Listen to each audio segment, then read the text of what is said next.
What's up, everyone? Welcome to the first episode of my personal journey on the Idiot Investor Guide with your host, Guy Davidson. Today, what I'm going to do is take you through, I've been investing for just over a month now.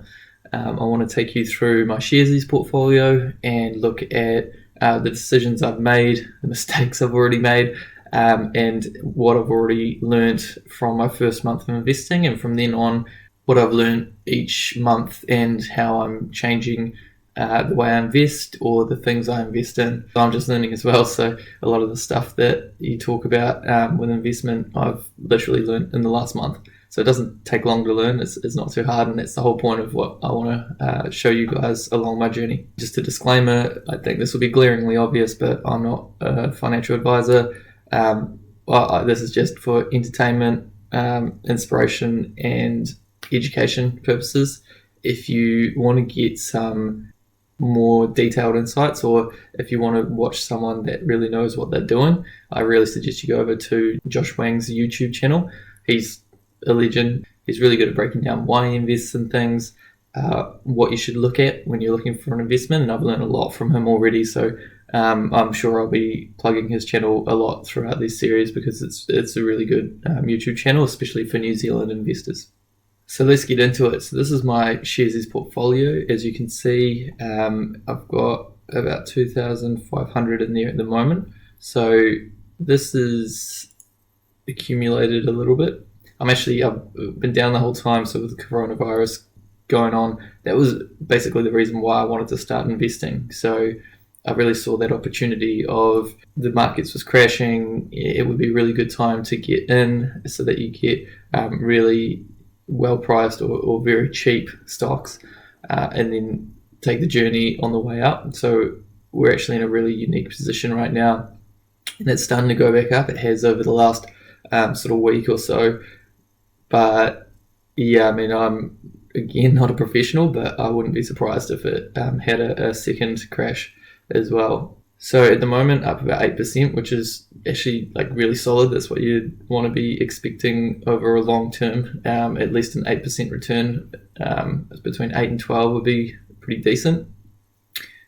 And you can see that it's only really in the last couple of days that I've come above the line. So the dotted line is the line that I'm invested in, and the pink line is the line that my portfolio value is worth. So you can see since I started investing, I started with $1,000 back in start of March, so just over a month ago.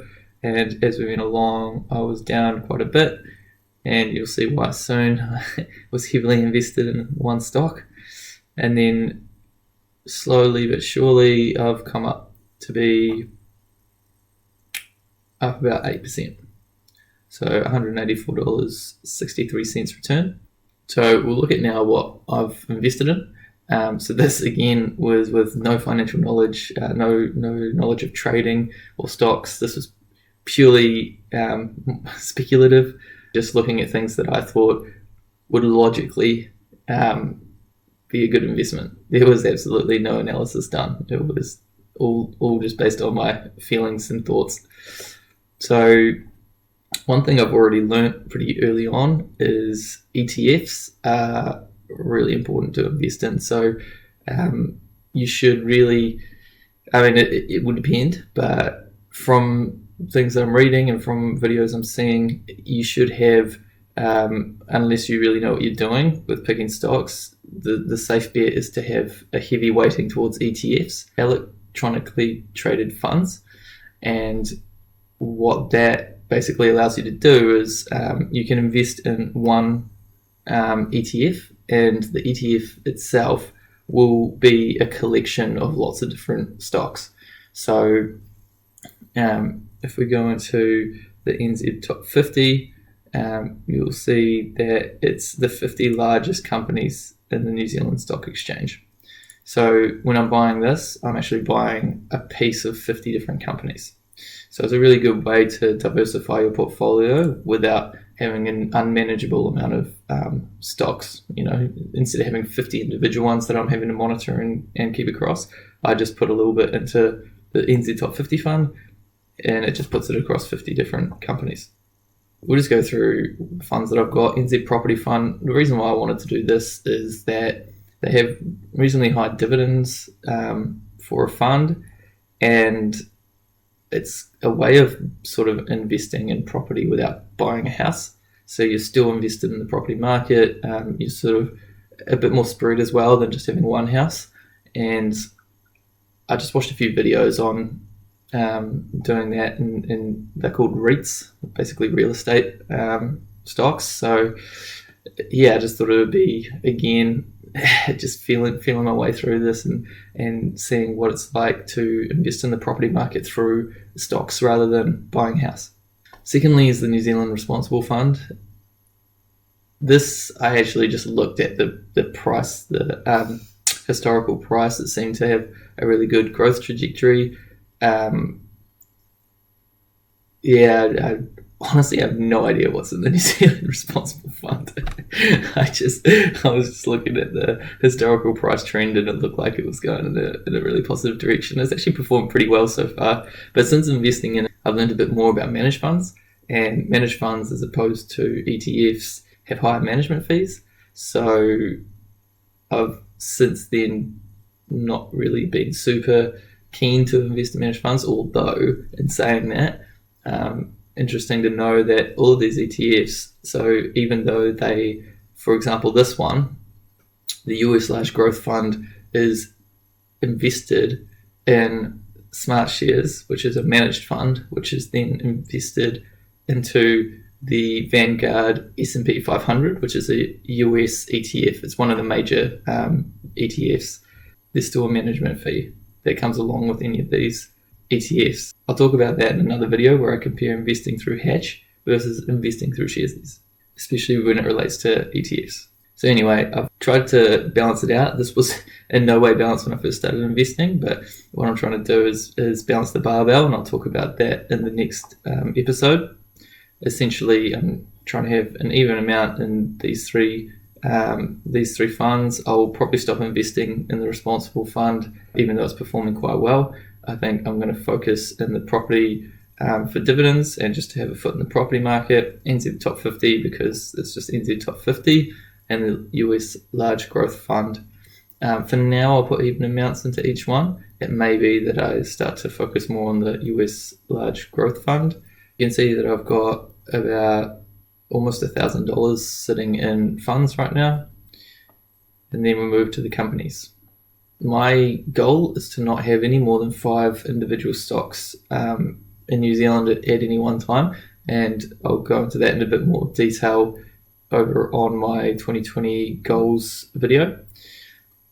You can see here, I went in deep on Air New Zealand when I first started. So I think I started off and straight away put $600 into Air New Zealand or something like that. Super exposed to one stock, but it just looked like a really good buy at the time. It basically looked like I was going to be able to triple my money off the bat.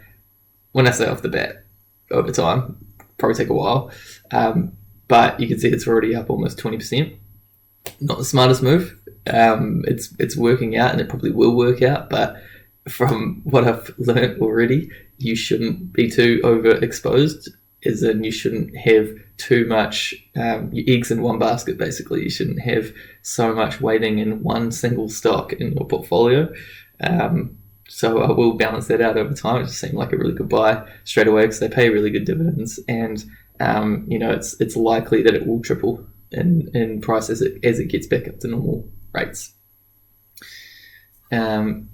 Delegate Group, I basically just bought Delegate and Foley because they're wine companies that I'm aware of. I do a bit of work in the rural sector, so I know of them. I know that they're good brands. Speculative as hell. There's absolutely no logic behind it. I haven't looked at any financial sheets. I haven't looked at any performance. I've literally looked at, this is a company I know, this is the price over time. Looks okay. Oh, idiot. So again, if you want good breakdowns, especially if you're in New Zealand, if you want a good breakdown of the Air New Zealand stock, go watch Josh Wang's YouTube channel. He breaks it down really well, along with a few other different stocks that aren't in my portfolio. I'm just a bit of a cowboy at the moment when it comes to investing, and that's the whole point of this video, is taking you along the journey of starting from knowing absolutely nothing and being a cowboy to hopefully educating myself enough to the point where I am a very reasonable and successful investor. Seeker, that's a kiwi fruit pack house that has presence here and also in Australia.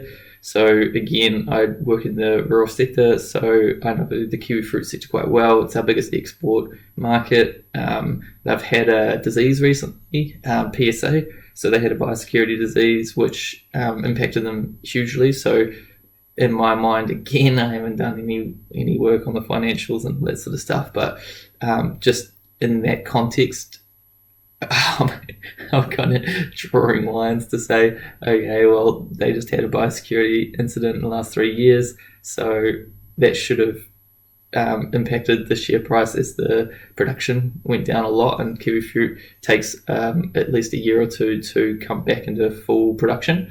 It takes sort of 1 to 3 years if you rip it all out. So that's my reasoning behind buying Seeker, which again, it's all speculative.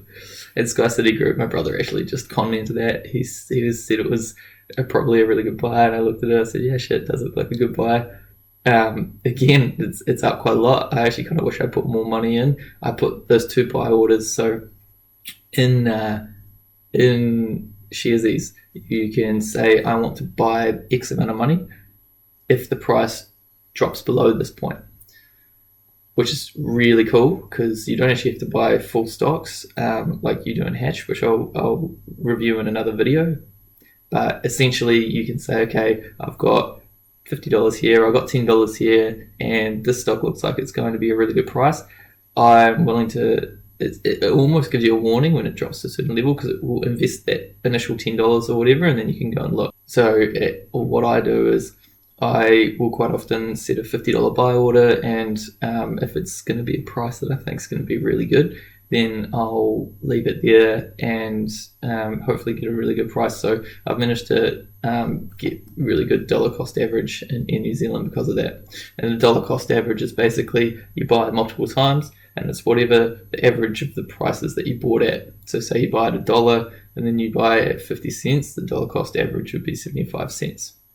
So this is performing really well. These $50 buy orders, unless the market crashes significantly again, probably won't go through, which is fine. It'll mean in a month's time, if they don't go through, it'll come back to my wallet and I can spend it, or I can cancel it now and then spend it later. So just to show you an example of how I've invested into Air New Zealand, since it's my biggest position, I put $100 to begin with, and then $450, $650, 700. So I've put 700 in over about a month's period.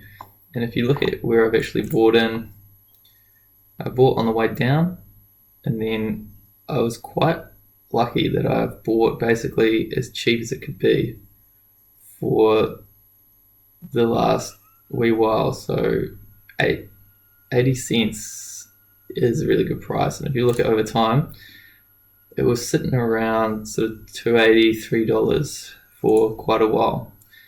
So that was my reasoning. It was quite consistent. It's the darling of New Zealand transport. I didn't see any way the government was going to let it go bust.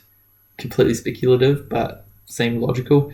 And then I've managed to catch quite a few good buy-in points. So my dollar cost average is reasonably low, which is great. And you can see that their dividend yield is really high, and that'll probably be skewed a little bit because of the low price at the moment, but historically they have been one of the higher paying New Zealand dividends anyway.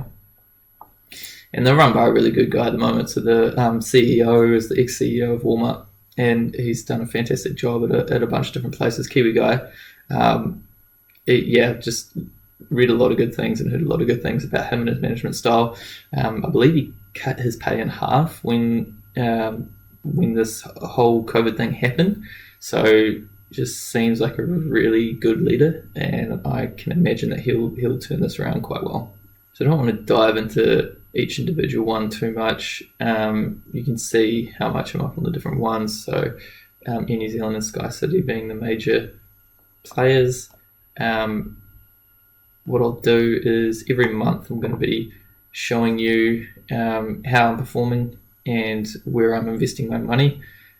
You'll probably see a bit more of a shift from individual stocks to ETFs. The whole point of these videos is to show you that any idiot like myself can get into the investment game, and it's really progress over perfection and just get your foot in the door. So because I've started investing and not even that well, and I'm still up by 8% or $185. So to put that in context, I had $3,000 sitting in a savings account. I left it there for the rest of the month so I could get my bonus interest on it, which ended up being $2. $2 on $3,000, and now I've got less than $3,000, and I've made 100 times that in less than a month. Quick maths. Just over a month, sorry. Bad math. I told you I'm an idiot. So that's just proving my point that you just got to start. You just got to get your foot in the door, and it can seem scary and it can seem unattainable. I know that's exactly what I thought when I was looking at people that were investing and thinking about it over the last few years. It just seemed like one of these scary things that you don't know about, or you don't know enough about, so you can't get started. But like anything, it's just about getting started, getting your foot in the door, and learning as you go. I, for one, am great for learning from my mistakes. I often will purposely make mistakes so that I can learn, and I've already learned a ton about investment over the last month and a half. So you can see I'm already well into the journey to fumble my way to financial freedom. So until next time, catch you on this channel. Drop a like, subscribe if you liked it, and I would love any comments. So questions about my ridiculous investment style, any tips, tricks. I know Josh, if you're watching, tell me what I can be doing better, or anyone that knows a bit about investing. I'd love to have a conversation with you, because the idea is to open up this conversation, and the best way to do that would be in the comments of these videos. Being able to exchange knowledge and being able to ask questions for people like myself that don't know a huge amount about investing yet. So drop a like, subscribe, and please comment on your thoughts about my portfolio, questions about it, and advice on it. Catch you on the next video.